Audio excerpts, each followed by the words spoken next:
दांत वाली बहू। रंजना कभी ब्रश नहीं करती थी। उसे कितनी बार उसके माँ बाप ने डांटा, लेकिन उसका कोई असर उस पर होता ही नहीं था, जिस कारण से उसके दांत पीले पीले हो जाते हैं। शादी के बाद। अरे बहू, वैसे तो तुझ में कोई कमी नहीं है, पर तेरे दांत इतने पीले कैसे हैं बेटा? कैसे मतलब? कोई सर्जरी थोड़ी ना कराई है। वो तो क्या नाम, मैं ब्रश नहीं करती थी तो पीले हो गए। अब क्या करूं? आप कहें तो लाल करवा लूं या फिर काले? यार ये क्या है, क्यों माँ से लड़ रही हो? लड़ रही हूँ? अरे मैं लड़ रही हूँ या ये बोल रही है कि दांत पीले हैं, पीले। अरे तपस्या थोड़ी ना की है इन्हें पीले करने के लिए। बकायदा ब्रश नहीं किया है 20 साल तक, तब जाकर। छी, कैसी बात कर रही हो? ये उस वक्त तो पीले नहीं थे जब हम लोग तुम्हें देखने आए थे। अरे तब साफ करवा लिया होगा डेंटिस्ट के पास जाकर। अब देखो कैसे पीले पीले लग रहे हैं। रंजना सास की तरफ गुस्से से देखती है। फिर शुरू हो गई पीले पीले पीले। अरे पीले तो तब भी थे जब मेरे हाथ का रसगुल्ला उड़ा उड़ा कर खा रही थी और बोल रही थी, लड़की नहीं गुणों का खजाना दे रहे भाई साहब आप। खैर, अब वो लोग करते भी तो क्या करते, पीले दांत वाली बहू पल्ले पड़ी थी तो झेलना तो था ही। एक दिन कीर्तन में रंजना गाना गा रही थी। अरे कमला बहन, माँ का द्वार है, यहाँ तो सब शुद्ध होकर आते हैं, फिर अपनी बहू को ब्रश भी नहीं करवाती तुम। दूर से पीले पीले दांत भक्ति में बाधा उत्पन्न कर रहे हैं। अरे कोई 2 साल के बच्चे थोड़ी ना लेकर आई हूँ मैं बहू बनाकर। अच्छी खासी लड़की है, अरे कैसे करवाऊं ब्रश? ये तो उसे खुद करना चाहिए ना। अब माँ बाप तो इसके जैसे तैसे निपटा दिए, ये नहीं सोचा कि सास कैसे संभालेगी। सास बहू को लेकर घर आ जाती है, लेकिन सोच लेती है कि अब इसे लेकर कहीं नहीं जाएगी। अगले रोज बहू कहती है, अरे क्या हो गया, मंदिर नहीं जाना क्या? कीर्तन का वक्त हो रहा है। मेरी मधुर वाणी से कान्हा जी जागते हैं और सोते हैं। आप तो जानती है ना उनकी भक्ति में कितना मन लगता है मेरा। वो क्या है ना, तबीयत ठीक नहीं लग रही है मेरी, आराम करूंगी मैं। तबीयत ठीक नहीं लग रही? अभी तो मिथुन के गाने पर नाच रही थी आप, और अब बोल रही है कि तबीयत ठीक नहीं लग रही। अरे भक्ति में मन लगा लो सासू माँ, ऊपर जाना है, क्या मुंह दिखाओगी आप? हाँ? सास को बहू की बात पर गुस्सा आ जाता है।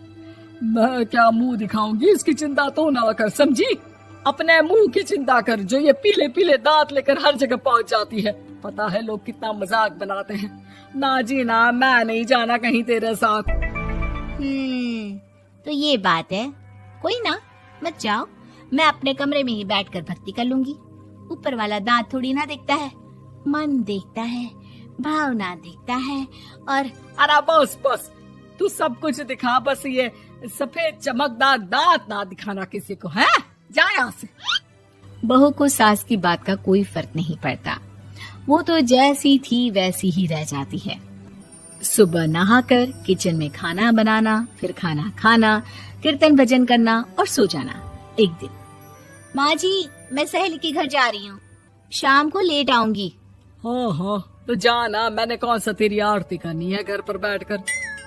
रंजना सहेली के घर जाती है, जहाँ वो पार्टी में जाने की तैयारी कर रही होती है। अरे शिखा, कहाँ जाने की तैयारी कर रही है? मैं गलत वक्त पर आ गई क्या? अरे नहीं यार, उल्टा सही वक्त पर आई है। मैंने ये साड़ी और ज्वेलरी निकाली है यार, शाम को इनके ऑफिस की एक पार्टी में जाना है। बताना कैसा लग रहा है ये सब? नहीं यार, इस ड्रेस के साथ तो वो वाली ज्वेलरी अच्छी लगेगी। हाँ, सही बोल रही है, मैंने ध्यान ही नहीं दिया। वैसे तो हमेशा से मस्त फैशन सेंस रखती है। तो बड़ा जाती होगी ना पति के साथ पार्टी में। रंजना कुछ नहीं बोलती, बस सोचती है कि यार काश ये बात सही हो जाती, पर मैं क्यों नहीं जाती पार्टी में? क्या इन लोगों की कोई पार्टी होती नहीं होगी?